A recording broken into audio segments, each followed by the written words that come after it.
Good morning, everyone. Welcome to the new lecture of Biology Lecture 3. In this lecture, we are going to study chapter number 4, Pollination and Fertilization.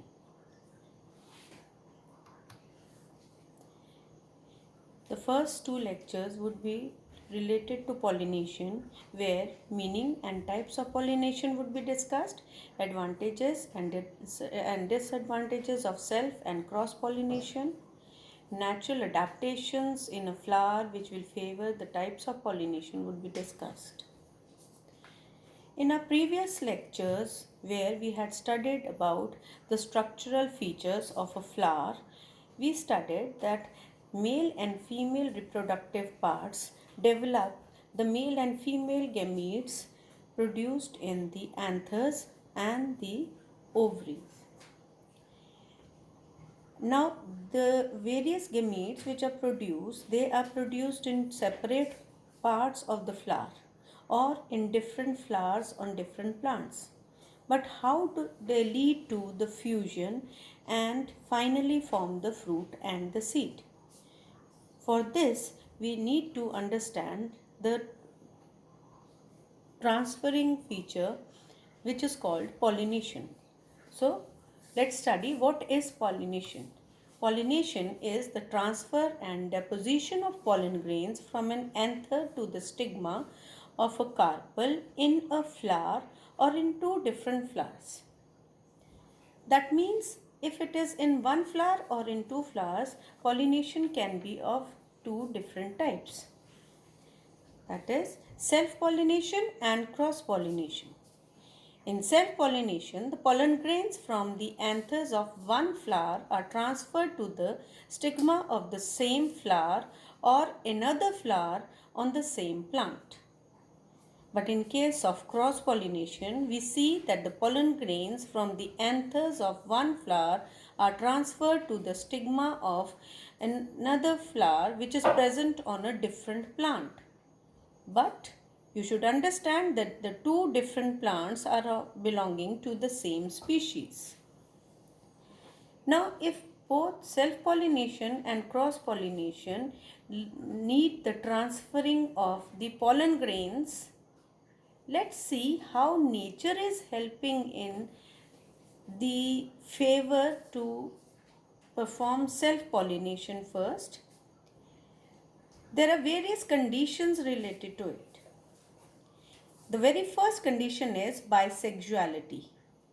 That means that the flowers bear both the androecium and gynoecium, in which the stamens and the carpels, which are producing the pollen grains and the ovules respectively, they are present, and the transfer of pollen grains to the stigma of the same flower is very conveniently done without any effort and without any nectar or scent or fragrance or petals being brightly colored. Without any effort, the flower performs this self-pollination.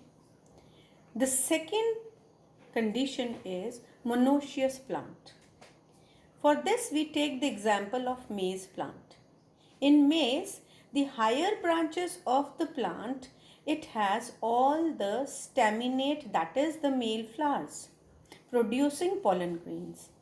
And the lower branches, they have the collection of female flowers as a comb, maize comb, in which the golden hair like styles, they are hanging out ready to receive the scattered pollen grains from the male flowers on the higher branches. So this also favors self-pollination. The next condition is homogamy.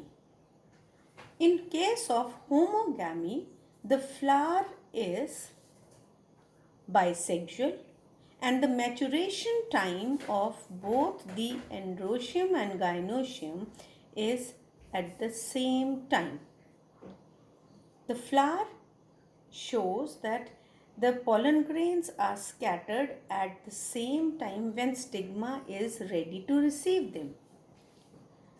The next condition is cleistogamy. Cleistogamy, it's a very interesting feature in which the flower, it is mature enough, producing androecium and gynoecium with the pollen grains and the ovules in them, but the flower never opens until and unless fertilization is completed. That means pollination is within the flower itself without blooming of the flower. Similarly, related to it is bud pollination. In case of bud pollination, we see that the flower, it opens after pollination has taken place in the bud stage. Once pollination is over, the flower blooms and the fertilization process carries on. So these were the various adaptations in a flower to favor self-pollination. But how this self-pollination becomes an advantageous feature to the plant? To understand this, let's discuss the various advantages or the disadvantages of self-pollination. First, the advantages of self-pollination. We see that the parental characters are preserved indefinitely because the same genetic setup is passed on from one generation to the other. There is no change or variation or recombination of any kind of genes. The second is that the flowers need not be large. They need not be bright, conspicuous, or showy. The flowers, they need not develop nectar or produce fragrance, and they also can save the energy as well as the nutrients required by the plant, and the same thing can be used for other metabolic activities. Similarly, the flower need not produce large number of pollen grains because in case of self-pollination, the pollen grains have to reach in their own flower or in the same plant. Now, to talk about disadvantages of self-pollination, because of same genetic setup being passed on generation after generation, we see that the new offsprings or the new plants which are formed, they become weak. They fail to express themselves. They fail and lack vigor and vitality in them. They are less resistant to the diseases.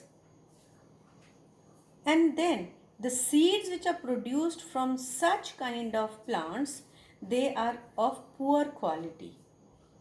And also we see, because the same genes are being transferred, the defective characters of the plant cannot be eliminated from them. The same defected or the strong characters, they are passed on as it is from one generation to another. In this video, we have discussed mainly the contents of self-pollination. So this video ends over here, but the second video, which would be after some time posted to you, would be carrying on the second part of the chapter, that is cross-pollination. Thank you.